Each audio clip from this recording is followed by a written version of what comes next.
नमो अर्हन्ताणं नमो सिद्धाणं नमो वायरियाणं नमो अज्झायाणं नमो लोये सव्यसाहुणं मोक्षमार्गस्य नेतारं भेत्तारं कर्मभूभृतां ज्ञातारं विश्वतत्त्वानां वन्दे तद्गुणलब्धये।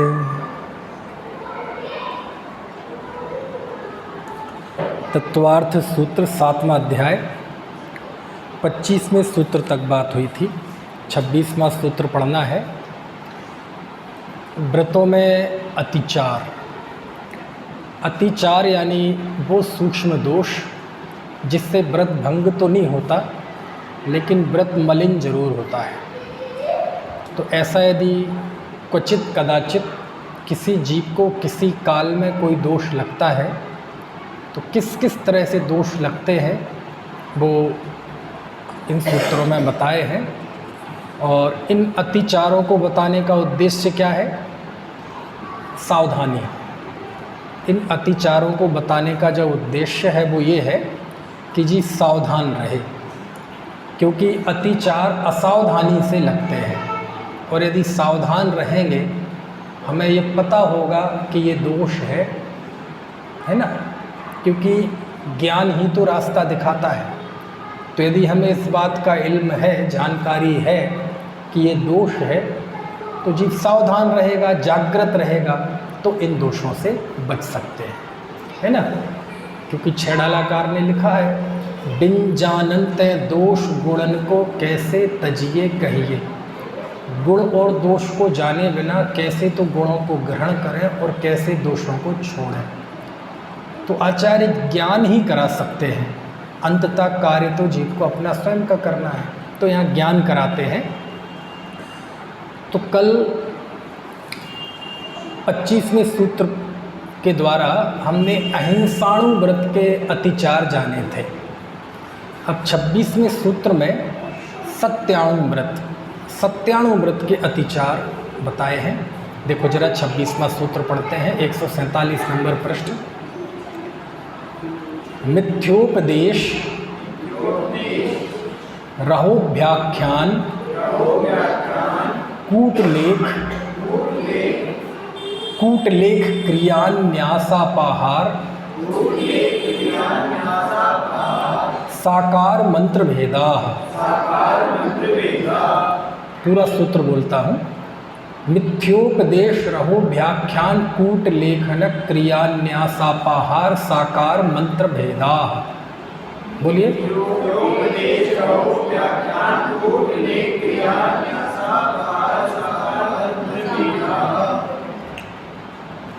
भेदा, ये 5 भेद हैं। किसके? अतिचार। किसके अतिचार? सत्याणु व्रत के अतिचार। तो इस सूत्र का जो आपस का एक प्रोटोकॉल होता है, उस दृष्टि से सत्याणु व्रत के हैं ये अपने मन से लाना, और अतिचार है ये 2 बातें अपने मन से इस सूत्र के अर्थ में जोड़ लेना। तो सबसे पहला है मिथ्योपदेश। सत्याणु व्रत का अतिचार मिथ्या उपदेश देना, गलत उपदेश देना। तो गलत उपदेश तो मिथ्या दर्शन में आएगा, मिथ्यात्व है वो। तो फिर ये अतिचार कैसे हो जाएगा? हाँ, हो सकता है कई बार सम्यक दृष्टि ज्ञानी वृत्ति पुरुष भी कोई भूलवश, कोई अज्ञानतावश ऐसी व्याख्या कर दे कि जो गलत हो, तो वो हो सकती है भूल में। तो वो कहलाता है मिथ्योपदेश। मिथ्योपदेश मतलब मिथ्या का अर्थ हर जगह मिथ्या दर्शन नहीं होता। मिथ्या का अर्थ हमेशा वो दर्शन वो ही नहीं होता। मिथ्या मतलब गलत। तो गलत तो चूँकि जब तक जीव छद्मस्त है, केवल ज्ञान नहीं हो जाता, तब तक प्रत्येक जीव अज्ञानी है ना। 12वें गुण स्थान तक सभी जीव अज्ञानी हैं। अज्ञानी मतलब केवल ज्ञान नहीं है, समस्त द्रव्य उनकी पर्यायों का प्रत्यक्ष ज्ञान नहीं है, बस इसका नाम अज्ञान है।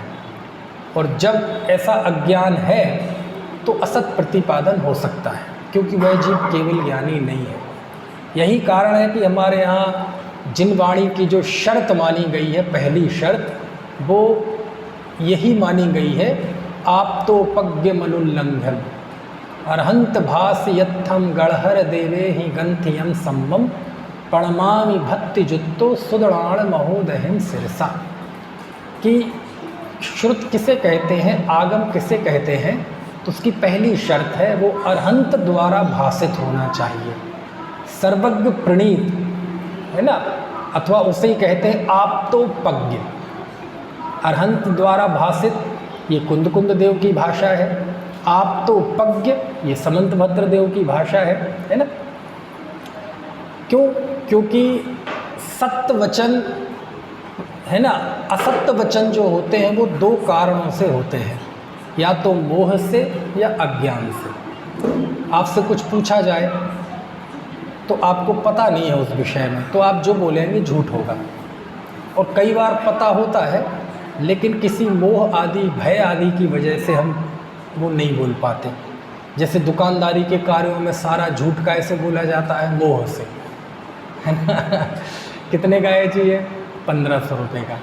ना जी 1000 रुपये ले लो। ना जी हमें ही नहीं आया 1000 में, तो हमारी तो 1400 तो हमारी खरीद है। फिर जी ये है वो है वो है। तो ये जो झूठ बोला जा रहा है ये काय की वजह से बोला जा रहा है? अज्ञान की वजह से नहीं, मोह की वजह से। तो गृहस्थ ज़्यादातर झूठ मोह की वजह से बोलता है, अज्ञान से तो झूठ बहुत कम होता है। अज्ञानता वाले झूठ में तो हम चुप रहेंगे, पता नहीं जी, है ना। तो दो ही कारणों से झूठ होता है, मोह से अथवा अज्ञान से। और चूँकि जिनेंद्र देव ने मोह और अज्ञान दोनों का नाश कर दिया है, इसलिए वो ही प्रामाणिक वक्ता है। ठीक है। अब जो अल्पज्ञ होता है तो उसकी वाणी में कोई ना कोई गलती हो सकती है, हो जाती है।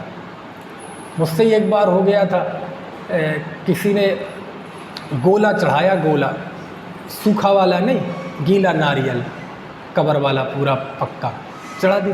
बोले पंडित जी मैं खड़ा था तो मुझे लाके दे दिया, तो मैंने चढ़ा दिया। अब मुझे तो किसी ने मुझे भाई साहब ये क्यों चढ़ा दिया? मैंने इसमें क्या है, फल है, चढ़ा दिया। अब उस समय ध्यान नहीं गया, फिर किसी ने ध्यान कराया कि भाई साहब ये तो ग्रीनर में उसमें आता है ना, सचित्त में, जब ये सूख जाए तब आएगा अचित्त में। मैंने कहा बात तो सही है।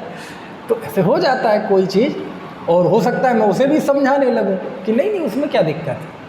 तो ऐसे हो, तो जब ये कार्य मिथ्योपदेश गलत प्ररूपणा भूल से हो जाए, अज्ञान से हो जाए, तो वो अतिचार है।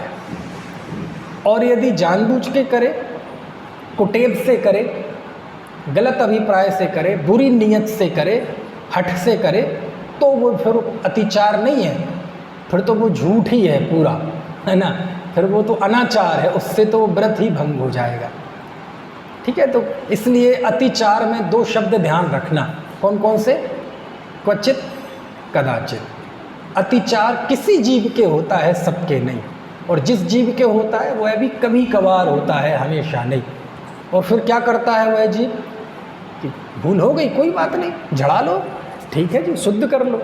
ऐसी कोई अतिचार लग जाए तो उसे तत्व ज्ञान के अभ्यास से शुद्ध कर लेना। गलत हो गया जी, उसका प्रायश्चित लेना, अफसोस कर लेना, है ना। दूसरा है रहो व्याख्यान। रहो व्याख्यान मतलब रहस्य का व्याख्यान करना। यानी कोई ऐसी चीज़ किसी की आपने देख ली, किसी स्त्री पुरुष के बीच में कोई अनुराग का प्रसंग बन जाए, तो वो गुप्त बात आपको पता चल गई, तो वो दूसरे को बताना। तो ये अतिचार क्यों है जी? सही को सही बताना ये अतिचार क्यों है? इसलिए क्योंकि उससे कोई धर्म की प्रभावना नहीं होने वाली, उससे दोषों का प्रचार होता है। ऐसा ही तो हुआ था, कहानी सुनने में आती है, पढ़ी नहीं, कि सीता जी ने भी ऐसा ही अपवाद किया था कि एक अर्जिका थी, वो कोई मुनि से प्रश्न पूछ रही थी, कोई आचार्य देव से। तो कई बार प्रश्न का उत्तर जरा लंबा सा हो जाए तो समय ज़्यादा लग जाता है। तो सीता के जीव ने देख लिया, तो उन्हें कुछ और माजरा समझ में आया, जबकि वहाँ तो था नहीं, और उनने गलत मतलब लोक में फैला दिया कि इनके बीच में तो कुछ है। तो बोले उसके पाप स्वरूप उन्हें भी अपवाद झेलना पड़ा। किनको? है ना। तो ऐसा सच में हो तो कहते वो भी असत, मतलब वो सत्यानुव्रत का दोष है ना। तो इसलिए इससे क्यों है ये दोष? इसलिए दोष है, उपगूहन अंग का स्वरूप क्या है? उपगूहन अंग का स्वरूप निज गुण पर अवगुण ढाके, अपने अवगुणों को ढकना और दूसरे अपने गुणों को ढकना, दूसरे के अवगुणों को ढकना। देखो ये बड़ा प्रैक्टिकल है जो इसमें लिखा है। आपको सच बताता हूँ, आज से 8-10 साल पहले और कम कर लो, गैंग रेप नाम की चीज़ सुनी थी किसी ने? कोई नहीं सुनी थी। अब अखबार में 8-10 समाचार वही होते हैं। ज्यों-ज्यों दोष अखबार में आते हैं त्यों-त्यों दोषों का प्रचार ज़्यादा होता है। गैंगवार, समझ में आया? ज्यों-ज्यों अपराध का प्रगटीकरण होता है त्यों-त्यों अपराध बढ़ते हैं। आज से 10 साल पुराने अखबार उठा के देख लो, 15 साल पुराने, और आज किसी अखबार को उठा के देख लो और दोनों में तुलना कर लो। दुनिया तो वही है, हम आप तो वही हैं, सब वही है, लेकिन कुछ चीज़ें, कुछ शब्द जब हम पढ़ते थे सुने ही नहीं थे, आज वो 3-3, 4-4 साल के बच्चे जानने लगे वो सारी चीज़ें। समझ में आए ना? पहले नहीं होती थी ऐसी दर्दनाक घटनाएं। ज्यों-ज्यों अमानवीयता और है ना बहशीपन के समाचार अखबारों में ज़्यादा आने लगे, तो उस प्रकृति के जो लोग होते हैं उन्हें और बल सा मिलता है। अच्छा जी, यही माहौल है, यही माहौल है, ऐसा होता है। समझ में आ रहा है? निर्भया कांड के बाद वो कांड कितने बढ़ गए, नहीं तो कभी सुनने नहीं मिलते थे। ऐसा होता है। 6-6 साल की बच्चियों से बोलो 6-6 महीने की, तो ये कैसे हुआ? तो ये जो होती है ना इंफॉर्मेशन टेक्नोलॉजी, सूचनाओं का आदान प्रदान प्रसारण, है ना, इस बात के लिए कभी कभी मैं एक ऐसी कल्पना करता हूँ।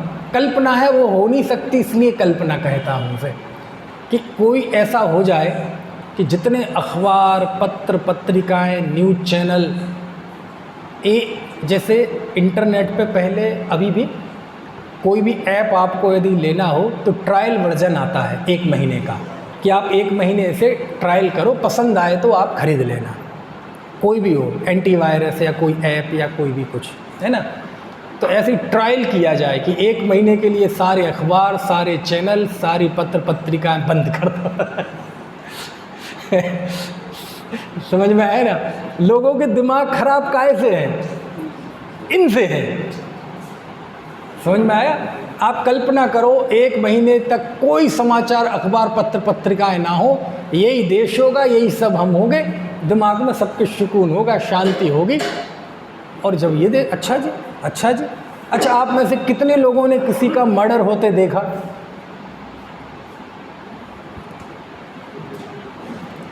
टीवी में नहीं, वैसे किसने लोगों ने कितनी की हत्या, लूट, मार, चोरी, डकैती या और कुछ और बुरी बुरी चीज़ें होती देखी? बहुत कम। लेकिन अखबार देखते हैं तो ऐसा लगता है इसके अलावा कुछ नहीं हो रहा दुनिया में। और वैसे कभी देखा नहीं। तो क्यों होता है ऐसा?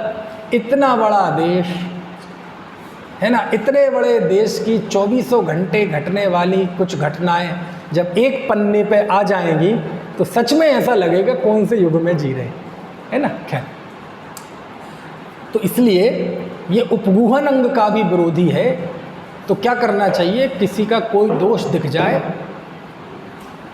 बहुत बड़ा आदमी होता है जो दोषों को पचा जाए, जो अफवाहों को भी दफन कर ले अंदर में। क्या फ़ायदा ये बात बताने से लोगों के कि जब उनके बीच में ऐसा है, ऐसा ऐसा है, तो ये दोष है। तो ये यदि ऐसी आपकी आदत है तो वो पाप है, अनाचार है। लेकिन कदाचित ऐसा हो जाए, कदाचित, आप चाहते नहीं थे, क्योंकि ये सम्यक दृष्टि के होते हैं सारे व्रत, कदाचित उसके भूलवश कोई ऐसा हो जाए तो वो दोष है। ऐसी आदत होना वो दोष नहीं है, वो तो पूरा अनाचार है। तो ये हो गया रहोभ्याख्यान। तीसरा है कूटलेख। कुछ भी गलत शलत लिख देना किसी के विषय में, बोल देना, गलत प्रतिपादन कर देना, यानी जो है नहीं वो बता देना लोगों को। फिर चौथा है न्यासापहार। न्यासापहार यानी समझ लो कोई आपके यहाँ कोई चीज़ गिरवी रख के गया, गिरवी रखते ना, कोई धरोहर रख के गया और अब वो वापस आया आपसे मांगने, तो वो कम मांग रहा है। कई बार होता ना आपके लेन देन में, सामने वाला कोई चीज़ भूल जाए तो साहब वो ये दे दो मेरे, अब लग रहा है कि यार ये तो कम मांग रहा है, इसका तो ज़्यादा हिस्सा है, तो हाँ जी ले लो, मैंने कम मना किया, आप जितने कहेंगे उतने दे देंगे। अब देखो उसे पता है कि ये कम मांग रहा है, भूल चूक तो किसी से भी हो सकती है ना। तो ऐसे आपके पास कोई धरोहर रख के गया, कोई चीज़ गिरवी रख के गया, वो ज़्यादा थी, लेकिन जब वो लौट के आए तो कम मांग रहा है, तो आप कहेंगे ठीक है आपकी जो चीज़ है जी आपको पूरी दूंगा, ऐसे थोड़ी है तो दे देना उसे। तो मन में वो छल था ना, तो इसको कहते हैं क्या, न्यासापहार। और ऐसा कदाचित क्वचित हो जाए तो दोष है, लेकिन ऐसी बेईमानी हमारे मन में स्थायी रहना वो दोष नहीं है, वो तो बिल्कुल निरा पाप ही है, अनाचार है। फिर पांचवा लिखा आचार्य देव ने साकार मंत्र। साकार मंत्र यानी कोई आपको बात पता चल जाए तो किसी को इशारे से बता देना। साकार मंत्र यानी किसी के मन की कोई बात पता चल जाए आपको तो आप बता देना किसी को, है ना। तो ये नहीं है। उससे क्या होगा, वो उसके बात मन में थी, वो नहीं चाहता था किसी को बताना और आपने वो काम कर दिया, तो उसको बताने में जो उसे अनिष्ट की आशंका थी कि मेरे बताने से ये बात हो सकती है, वो आपने कर दी, साकार कर दिया उसे, आपने इशारे में बता दी वो चीज़, तो वो कहलाता है साकार मंत्र भेद। तो ये 5 ये सत्यानुव्रत के अतिचार हैं। ठीक है, चलो एक बार मंत्र बोलता हूँ, मतलब सूत्र आप दोहराइएगा। मिथ्योपदेश रहो व्याख्यान कूट लेखन क्रिया न्यासापाहार साकार मंत्र भेदा।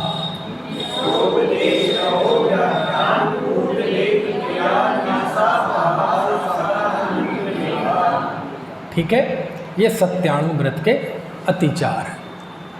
चलो इसके बाद अब 27वें सूत्र में अचौर्यानुव्रत के अतिचार हैं। देखो सूत्र बोलता हूँ, तेन प्रयोग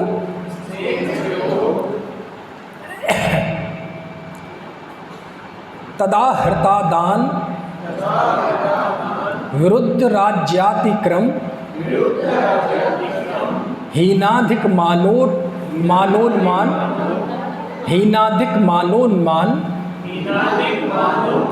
प्रतिरूपक व्यवहारा। पूरा बोलता हूँ, तेन प्रयोग तदा हृतादान विरुद्ध राज्यातिक्रम हीनाधिका मानोन्माना प्रतिरूपक व्यवहारा।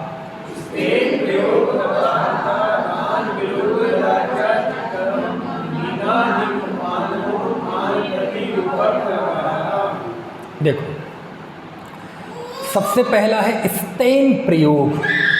स्तेन यानी होता है चोरी, स्तेन मतलब चोरी, और प्रयोग यानी चोरी स्वयं करना अथवा किसी को करने के लिए कहना, अथवा ना करना ना कहना, बल्कि कोई कर रहा है तो ठीक किया जी, कोई बात नहीं, चलता है ना, अनुमोदना करना। तो साहब ये तो पाप ही है, ये तो झूठ पाप है, आप इसे अतिचार कह रहे हैं। हाँ, यदि आपकी ये आदतन है, उस तरह का आपका स्वभाव है तो वो पाप है, लेकिन कदाचित क्वचित गलती से ऐसा हो जाए, है ना, तो वो अतिचार में आता है। ठीक है, तो इस अतिचार का क्या उपाय है, वो फिर ठीक कर लेता है, प्रायश्चित कर लेता है ना। तो किसी भी चोरी करना, कई बार ऐसा होता है कि किसी को पता नहीं रहता कि ये चोरी है, समझ में है ना, लेकिन हो जाती है ना।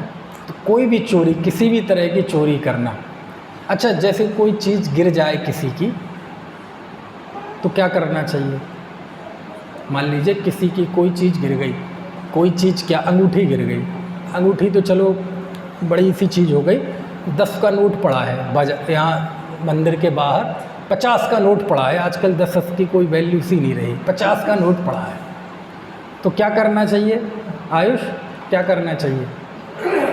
2-3 उपाय हैं, आप टिक मारना जरा कौन सा है।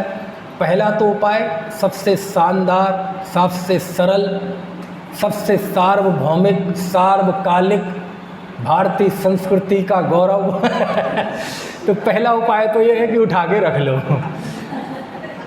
ठीक है। दूसरा उपाय थोड़ा कठिन है, क्या है कि उठा तो लो लेकिन मंदिर में डाल दो। तीसरा उपाय है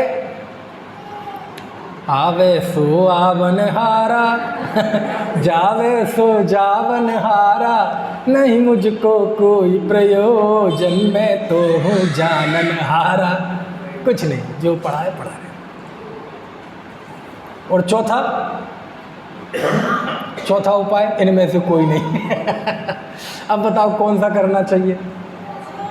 तो सबसे बढ़िया तो कुछ नहीं, जो जहाँ है पढ़ा रहे, कोई ऐसी चीज़ जहाँ, हाँ अब चूँकि वो 50 रुपये की बात है, कोई वास्तव में बड़ी चीज़ हो तो कुछ नहीं, खड़े रहो, 2-4 लोगों को इकट्ठा कर लो कि कोई ले ना जा पाए, आप नहीं उठा रहे दूसरा भी ना उठा पाए, बाकायदा पुलिस को बुला लो, फ़ोटो खींच लो कि देखो जी ये सोने की गठरी पड़ी है, गहनों की गठरी पड़ी है, पता नहीं किसकी है ना। तो कम से कम वो छोटी मोटी राशि से तो फ़र्क नहीं पड़ता, हो सकता है उसमें किसी के जीवन भर की पूंजी हो सकता है वो बेटी के विवाह के लिए ले जा रहा हो, गिर गया हो, और ये ना हो तो पता चले आत्महत्या कर ले बेचारा, पूरा परिवार सड़क पे आ जाए, किसी की वो गिरवी रखी हो चीज़, ऐसे कई सारे हो सकते हैं ना। तो लेकिन कुल मिला के ना तो उसे उठाना और ना उठा के मंदिर में देना, या तो पड़ी रहने दो, छोटी मोटी चीज़ जो इसकी जो होगी उठा लेगी, लेकिन ज़्यादा कुछ हो, ऐसा बड़ा मसला हो तो उसको कानूनी तरीके से निपटाना। समझ में आया ना। लेकिन कई बार किसी को भी चीज़ें नहीं पता होती हैं और उसने उठाया और मंदिर में डाल दिया, तो उसे दोष लगेगा कि नहीं? दोष लगेगा। क्यों? दान किया, मंदिर में डाला जी। मंदिर में कौन सी चीज़ डाली जाती है? दान किसका नाम है? अपनी चीज़ का दान होता है, तुमने दूसरी चीज़ की दान दे दी, तो उठाने से क्या हो गया? उसके सही मालिक को मिलने की अनंत काल तक की संभावनाएं आपने खत्म कर दी, है ना। तो ये सब चीज़ें नहीं होनी चाहिए। फिर दूसरा है तेल, लिखा ना आहृता दान। आहृता दान यानी चोरी से जो वस्तु आई थी ना वो ले लेना। मेरठ में है कि नहीं चोर बाजार है जो चीज़ चोरी करके लाए, होगा, हर शहर में होता है, नहीं है? आपको नहीं पता? क्या बात है, खुशी की बात है। वैसे नहीं पता तो और जिसे पता है वो समझ ले चलो ये तो मजाक की बात हो गई। तो सब जगह, सब शहरों में होता है चोर बाजार, तो चोरी की वस्तुएं वहाँ मिला करती हैं। ऐसा नाम है, हो सकता है हर एक चीज़ चोरी की ना भी हो, पुरानी ऑथेंटिक पीस वगैरह भी मिल जाते हैं, लेकिन नाम निक्षेप ऐसे ही चल पड़ा चोर बाजार। तो कोई भी चीज़ ऐसी जो चोरी करके आई हो और वो आप खरीद लेना। और बहुत होता है, ख़ास तौर से जो शराफे का काम होता है ना, उसमें बहुत होता है, क्योंकि अब कोई चोरी करके कोई गहना ले आया, अब उसे थोड़ी पता कि ये चोरी की है, और पता भी होता है कई बार तो है। अब कोई जो रास्ते में भीख मांग रहा था, ठेली लगा रहा था, चोरी पता है कि ये बदमाश है, ये है राउटी, घर में खाने के लिए रोटी नहीं है, वो आके सोने की चेन लाए सेठ जी के पास बेचने के लिए, तो अब ये बताने की ज़रूरत है कि ये चोरी करके लाया है, लेकिन सेठ जी खरीद लेते हैं। क्योंकि जिसकी खुद की होती है वो तो बाज़ार में भाव पता करता है, आज क्या भाव है, कल क्या भाव है ना, उसे तो ना कद्र है ना उस चीज़ की। लेकिन वो चोरी वाला तो बोले कितने का है, अरे वो तो जैसे तैसे तुम तो लाओ, जो नगद हो तुम रख लो सेठ जी, वो तो 25,000 रुपये दे दो, 50, मतलब वो आधे पौने दाम में उसे दे देता है। तो ये आदतन हो तो पाप है, शुद्ध पाप है। लेकिन कदाचित गलती से ऐसा हो जाए कि हकीकत में वो चोरी की हो लेकिन उसे ही पता ना चले, सामने वाला ही कह रहा है कि ये चोरी की नहीं है, वो फिर भी खरीद ले, बाद में पता चले कि ये चोरी की है, तो फिर वो दोष है, वो दोष है। गांधी जी थे एक बार, हालांकि वो असत्य वाले में है, लेकिन आप समझना, अफ्रीका में वकालत करते थे तो झूठे केस नहीं लेते थे। एक बार एक केस आया उनके सामने, तो वो तो सत्य ही समझ रहे थे, अदालत में केस चल रहा है, जिरह चल रही है, जज सामने बैठा है, तो उन्हें सुनवाई के दौरान समझ में आ गया कि मेरा मुवक्किल झूठा है, गलत बोल रहा है। उन्होंने वहीं उसे छोड़ दिया केस को, वहीं पे बोले जज साहब ये मेरा झूठ बोल रहा है, आप इसे सज़ा देना हो चाहो दे दो। क्यों? उस तब तक पता था कि ये सत्य बोल रहा है, इसने बहुत भरोसा दिलाया था कि मैं सच हूँ, मेरा केस सही है, मैंने कोई गलती नहीं की। अब वो गलती में, गलत फहमी में उसका केस लड़ बैठे, अब पता चल गया कि ये झूठ है, वहीं स्पॉट पे, ऑन द स्पॉट ख़त्म कर दिया। तो इतनी दृढ़ता होनी चाहिए अपने मूल्यों के प्रति, है ना। चलो, तो ये हो गया चोरी की वस्तु का ग्रहण करना।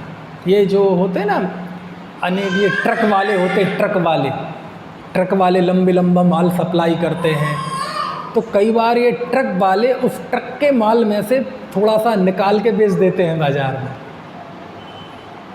समझ में है ना। ऐसे कुछ दिन पहले मेरे पास वो कपड़े लेने बेचने आया था, एक घर के बाहर घूम रहा था, तो उसने कहा भाई साहब ये सफारी सूट के कपड़े होते ना, सियाराम रेमंड के महंगे, तो वो ये ले लो। मैं कितने का है? बोले 500 रुपये का। मैं समझ गया ये चोरी का है, क्योंकि 500 रुपये में रेमंड और सियाराम का कहाँ आ रहा है 3-3.5 मीटर कपड़ा है? नहीं, वो ओरिजिनल था। थोड़ा इतना तो मुझे है कि वो डुप्लीकेट और ओरिजिनल का।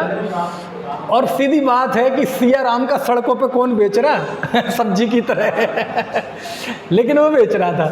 तो मैंने कहा भाई ऐसी पूछा सही लगा लो? बोले आप जी ले लो, जितने में चाहिए दे दो। मैं समझ गया चोरी का है। तो ऐसे होते हैं, ऐसे चोरी के होते हैं। एक बार मेरे मन में आया, ये जो क्या होता है कच्चे केले, अपन कच्चे केले इस्तेमाल करते हैं, सब्जी में बना लो या कुछ भी कर लो, तो वो बड़ा ट्रक ऊपर उतरता है मंडी में, फिर वो छोटे रेड़े में ऊपर भर के ले जाते हैं। तो मैंने एक रेड़े वाले से कह दिया ऐसे ही, मैं वो पत्नी दोनों ही थे, मैंने कहा यार केले दे दो। बोले नहीं जी। अरे मैंने कहा तुम ले लो यार, 50-100 रुपये जो है कच्चे केले दे दो। तो उसने मना कर दिया, नहीं भाई साहब मेरे नहीं है ये, मैं ले जा रहा हूँ। तो मुझे बहुत खुशी हुई, खुशी इस बात की नहीं कि उसने नहीं दिए, मैंने कहा देखो मुझे तो लालच आ गया, लेकिन वो उसको नहीं आए। बोले नहीं, जो मैं धरोहर ले जा रहा हूँ वो उसकी है। तो मुझे अपार खुशी हुई और खुद पे गिलानी हुई, खुद पे ये हुआ कि यार हमने ऐसा करने का क्यों कहा उसे है ना। चलो ठीक है, तो ये क्या हो गया, कौन सा पेज था? 147। चलो तीसरा है विरुद्ध राज्यातिक्रम। राजा की आज्ञा के, मतलब आपका जो देश है, राज्य है, उसमें जो कानून है उसके विरुद्ध कार्य करना। विरुद्ध कार्य करना मतलब जैसे शासन कहता है कि आप पूरा टैक्स भरिए, तो टैक्स को छुपाना।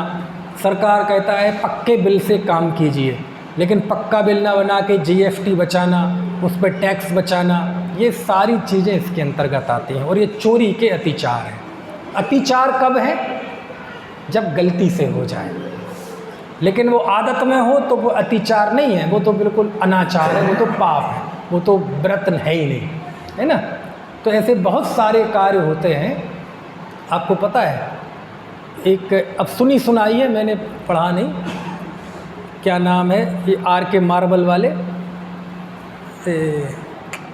अशोक पाटनी। तो ये मार्बल के समझ लो किंग हैं। तो इनके एक बार ये दशलक्षण में बीना बारा जगह, वहाँ उनका चौमासा था। क्या नाम, हाँ आचार्य विद्यासागर जी का, तो वहाँ थे वो उनको बहुत मानते हैं। तो उस समय एक दिन दशलक्षण के दिन उनके पूरे देश के 72 जाने 65 स्थानों पर सीबीआई ने, ये आयकर वालों ने एक साथ एक समय पे छापा मारा, एक साथ एक समय पे छापा मारा पूरे देश में। लगभग 250-300 लोगों ने अलग अलग ऑफिस में पूरे देश में। वहाँ पता चला उन्हें कि साहब आपके यहाँ तो छापा लगा है, कोई लग जाने लोगों ने, लग जाने लो, हिला नहीं। और कहते हैं कमाल की बात कि 72-73 कितने घंटों तक उनका वो छापा चला, एक एक कागज खंगाल मारे, नकदी मिली, सब मिली, लेकिन वो पूरा आयकर विभाग मिलके 1 रुपये का बेईमाना नहीं निकाल पाया, 1 रुपये का बेईमाना नहीं निकाल पाया। अब ये मैंने सुना किसी के मुंह से ये चीज़ मुझे, और मैं तो कहता हूँ इससे थोड़ा कम भी हो तो ज़्यादा ही मानो है। तो कहने का आशा ये है, अब इतना बड़ा व्यापारी, बोलो 1 रुपये का, 1 रुपये भी खर्च है तो वो भी नंबर 1 में है, शासन को पता है कि 1 रुपये खर्च है।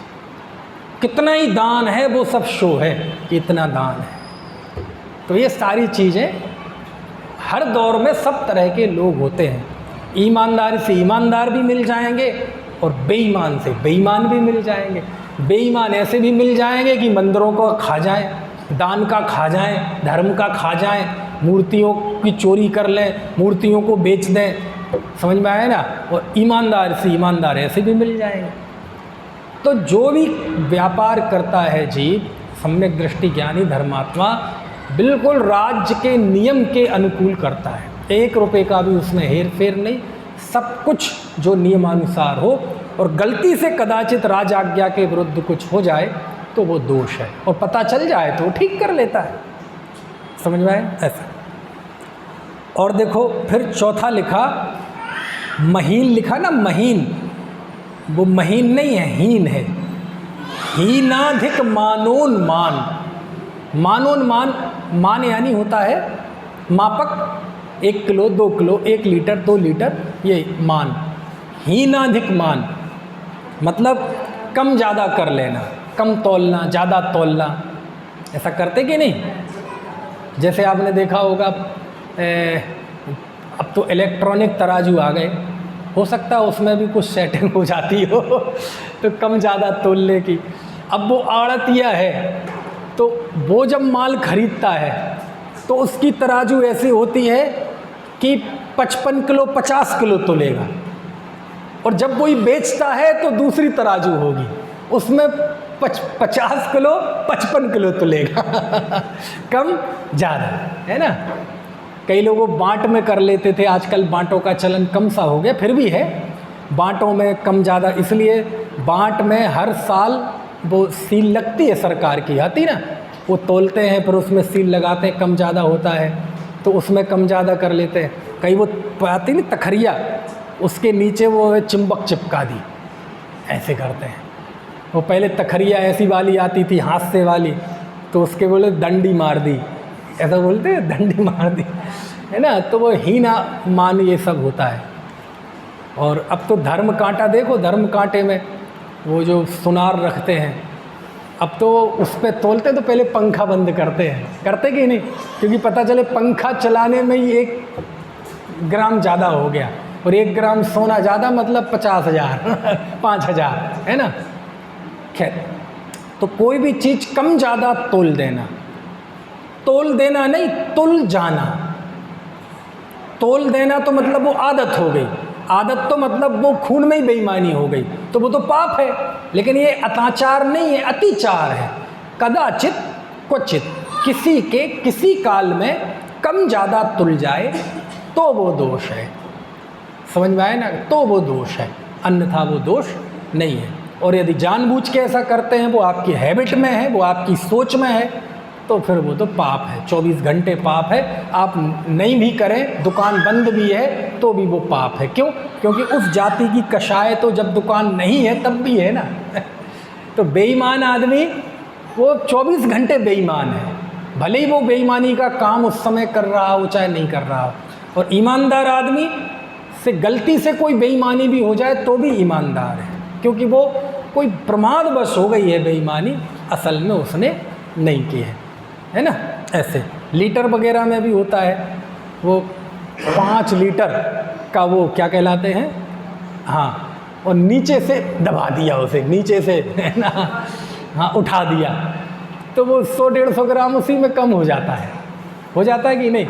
यहाँ बगल से उसके अंदर दबा दिया तो वो उतना कम हो जाता है। ऐसे होता है, कपड़ों में भी होता है जी ऐसा कुछ। क्यों जी? कपड़ों में तो पता होता मीटर, पता नहीं कपड़ों में होता होगा। रिटेल वाले के तो हो सकता है, क्योंकि रिटेल वाले को तो वो 2 मीटर 1 मीटर काटना पड़ता है ना। होलसेल वाले के नहीं पता जी। क्यों जी? हो सकता है क्या है? माप गड़बड़ हो तो फिर तो गड़बड़ है ना। उसमें भी सील लगती है, उसमें भी सरकार की सील लगती है साल। वो जो वो होता है उसे गज बोलते हैं, क्या बोलते हैं, गज बोलते हैं ना। चलो, तो इस तरह से ये जो टेलर करते थे पहले, अब तो नहीं होता है कि नहीं पता नहीं, कम ज़्यादा नापना है ना। ऐसे टेलर भी करते थे, दुकानदार भी करते थे।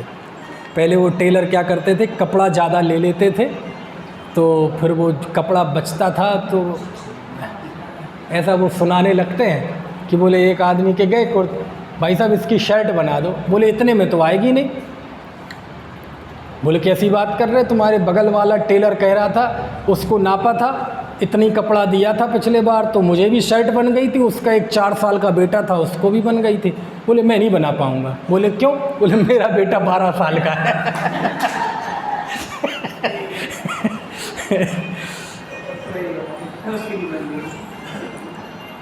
5वां है प्रतिरूपक व्यवहार। प्रतिरूपक व्यवहार यानी व्यवहार मतलब व्यवहार करना, प्रतिरूपक यानी किसी चीज़ में वैसी की वैसी कोई दूसरी नकली चीज़ मिला देना, मिलावट करना। ये मिलावटखोर वाली काम है ना। जैसे काली मिर्च में क्या मिलाते हैं? पपीते के दाने, और काय में दूध में पानी, देसी घी में वनस्पति घी, और क्या क्या, अरहर की दाल में चने की दाल, और सस्ती वाली जो भी हो सकता है, ये सब मिलावट का धंधा। तो मिलावट का धंधा नहीं, मिलावट का धंधा तो पाप है, वो तो अव्रत अवस्था है। लेकिन किसी सम्यक दृष्टि के कदाचित क्वचित कभी किसी भूलवश ऐसा हो जाए तो दोष है। समझ में आया ना? ऐसे कई बार ऊपर से ही मिलावट की चीज़ आई, हमें ही नहीं पता। बाज़ार में नकली चल रही है, हमें ही नहीं, हम असली मान के ही उसे बेच रहे। अब क्या करोगे आप, है ना। तो ऐसे कोई प्रमादवश यदि हो जाए तो वो दोष है।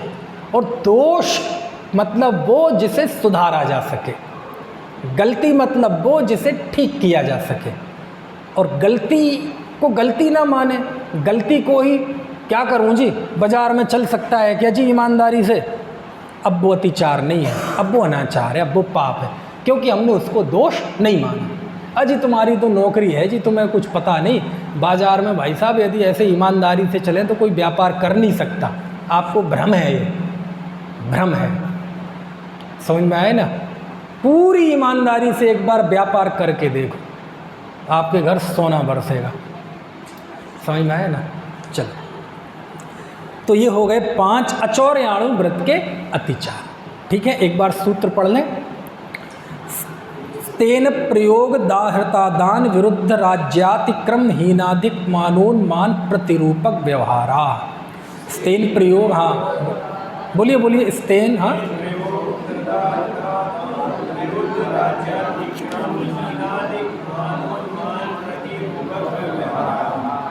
चलो। स्तेन प्रयोग, स्तेन आहृतादान, विरुद्ध राज्यातिक्रम, हीनाधिक मानोन्मान, प्रतिरूपक व्यवहार, ये अचौर्याणु व्रत के अतिचार हैं। और देखो आजकल जैसे इसमें और भी आते हैं पाप कार्य। मान लो कोई ऐसा अकाल पड़ गया, कोई दंगा फसाद हो गया, कुछ भी ऐसा हो गया जैसे कोरोना काल में, तो कोई ऐसी परिस्थिति बन जाए तो चीज़ें ज़्यादा करके बेचना, महंगी बेचना, जमाखोरी करना, ये सब पाप के अंतर्गत आता है ना। चलो, इसके बाद 28वां सूत्र है। अब इसमें ब्रह्मचर्याणु व्रत के अतिचार हैं। देखो,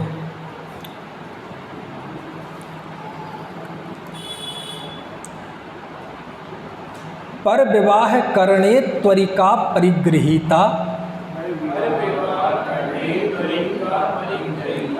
परिगृहीता गमनांग कीरणा काम तीव्राभिनिवेशा। अब इसमें आपस में संधि इतनी है कि बीच में तोड़ ही नहीं पा सकते। चलो, इसके भी 5 अतिचार हैं ब्रह्मचर्याणु व्रत के। इसमें सबसे पहला है पर विवाह करण, दूसरों का विवाह करना, किसी दूसरे का विवाह कराना, ये ब्रह्मचर्याणु व्रत का अतिचार है। तो दूसरा मतलब कौन? दूसरा किसका कराना?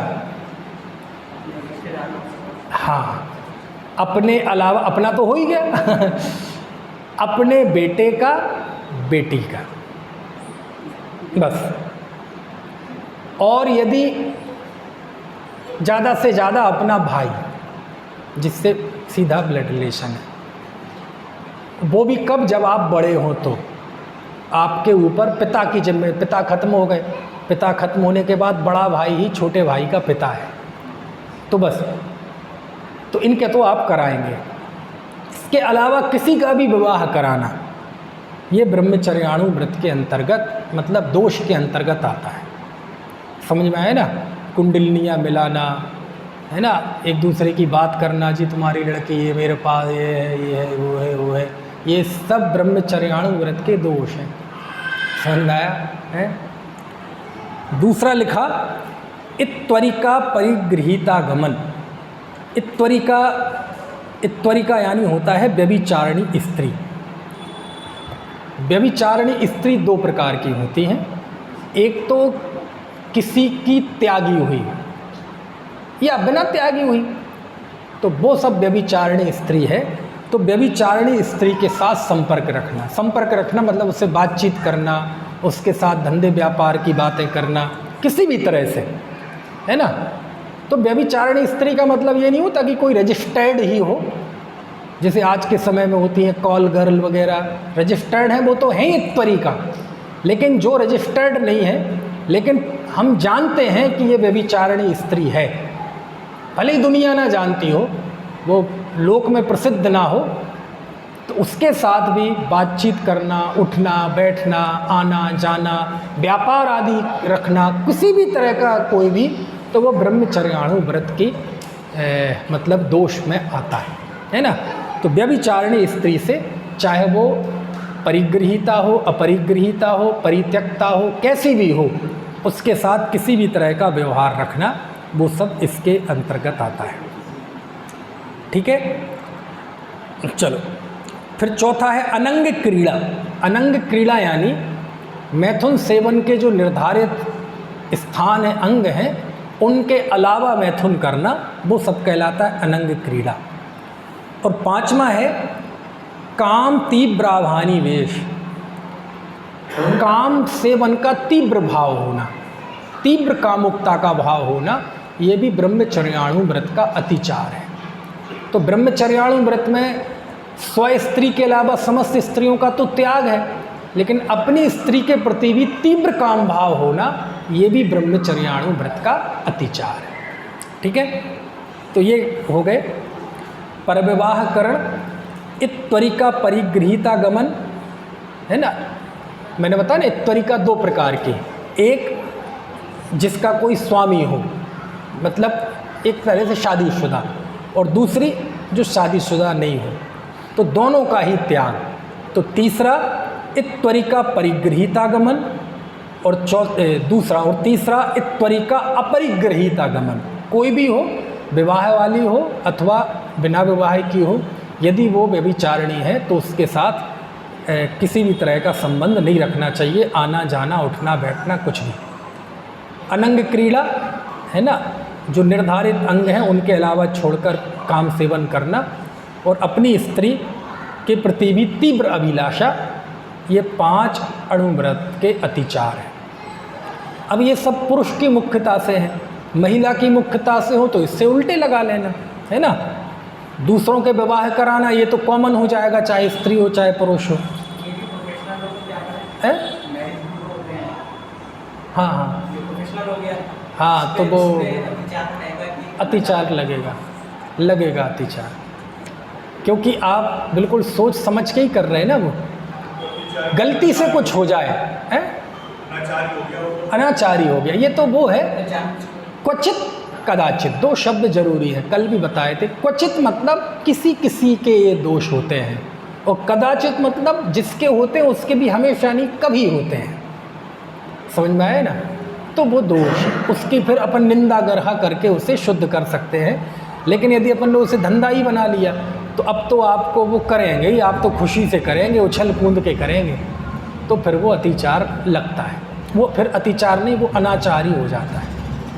अरे यहाँ तक की है, ब्रह्मचारी की तो मर्यादा इतनी है कि दूसरों का विवाह न करना, न कराना, और न उसके विवाह में जाना।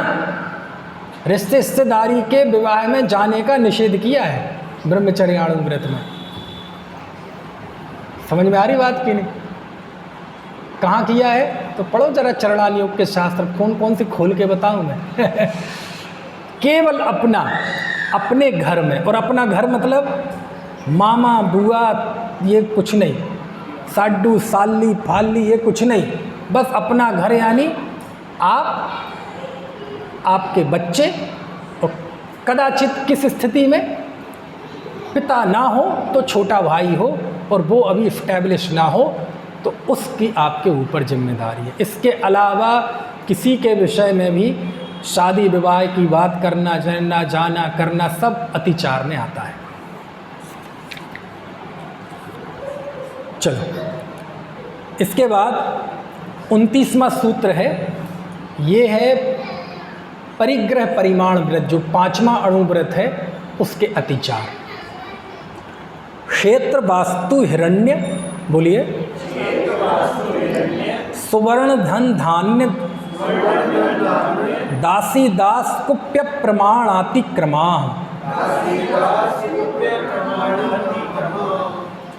जो परिग्रह होते हैं ना, तो परिग्रह का हमने परिमाण ले लिया था, और वो परिमाण को बढ़ा देना, भूल बस, कोई प्रमाद बस वो बढ़ जाए, मतलब उससे ज़्यादा हो जाए, पता चल जाए तो फिर उसे ठीक कर ले, तो वो कहलाता है दोष। कैसे? क्षेत्र वास्तु, क्षेत्र वास्तु मतलब, वास्तु तो यानी होता है घर, और क्षेत्र मतलब खेत वगैरह, प्लॉट वगैरह ये। फिर हिरण्य सुवर्ण, सुवर्ण यानी सोना, और हिरण्य मतलब चांदी। धन धान्य, धान्य यानी अनाज वगैरह, और धन यानी गाय भैंस आदि, रुपए पैसे भी इसमें ही आ जाएंगे। दासी दास, ठीक है, एक ही बात है, बस वो लिंग बदल गया, दासी दास। फिर लिखा कुप्य, कुप्य यानी जो बर्तन वस्त्र आदि ये सब। तो इनका प्रमाणातिक्रमा, इनके प्रमाण, प्रमाण मतलब जो आपने इनका प्रमाण लिया था कि मैं ज़िंदगी में इतने बर्तन रखूँगा, इतने प्लॉट रखूँगा, इतना मकान रखूँगा, इतने धन रखूँगा, इतना सोना रखूँगा, ये जो आपने लिमिटेशंस बना रखी थी, तो ऐसा क्वचित कदाचित इसका अतिक्रम हो जाना तो दोष है। ठीक है, तो ये परिग्रह परिमाण के दोष हैं। तो इसमें 5 ग्रुप बना लीजिए आप, क्षेत्र वास्तु, हिरण्य सुवर, धन धान्य, दासी दास और कुप्य। ठीक है, इनके प्रमाण का उल्लंघन करना, इनकी जो मर्यादा बांधी थी इसका उल्लंघन हो जाना, ये परिग्रह परिमाण व्रत का अतिचार है। अच्छा, इसमें रुपए पैसे की बात क्यों नहीं लेते? हालांकि धन में आ गया, लेकिन रुपए पैसा, एक बार क्या हुआ, एक ब्रह्मचारी जी ने, ब्रह्मचारी ना भी हो गृहस्थ भी हो, बहुत समय पहले की बात है, उसमें धर्म के 10 लक्षण में उसमें उनका उदाहरण दिया दादा ने कि किसी ने उस समय 50,000 की लिमिटेशन ले ली, मैं 50,000 रुपये से ज़्यादा नहीं रखूँगा। वो 50,000 रुपये जमा करा दिए बैंक में, और पुराने समय में तो ब्याज भी ज़बरदस्त आता था, 18% का ब्याज बैंक देती थी। तो उसमें उनके हर महीने कितने 50,000 के हिसाब से लगाओ भाई हिसाब व्यापारियों, है ना कितना 9,000 रुपये साल का नहीं ज़्यादा आएगा, 9,000 रुपये साल का ब्याज आएगा। तो मतलब उनके ये 70-80 साल पहले की बात है, तो 9,700-800 रुपये महीने, अकेला आदमी तो बहुत है, इतने में तो ऐश करे तो इतना ब्याज आता था। तो उन्होंने खुशी खुशी वो नियम ले लिया, कितने का, हम 50,000 रुपये से ज़्यादा नहीं रखेंगे। अब वो लिया था जब उम्र कम थी, अब धीरे धीरे 20-30 साल बाद अब पैसे तो उतने ही रह गए 50,000, ब्याज कम होता गया, 18-17, आजकल कितना है उस हिसाब से आज तो 1/3 बचा। अब उस समय के हिसाब से उसके पास 50,000 होते तो साल का ब्याज आता कितना, 1,500 रुपये, 2,000 रुपये, 3,000 मान लो, चलो बुजुर्ग है, सीनियर सिटीजन, 3,000 रुपये आता, और महीने का कितना, 250 रुपये। सिलेंडर कितने में आता है जी समझ गए आप कैसे करें,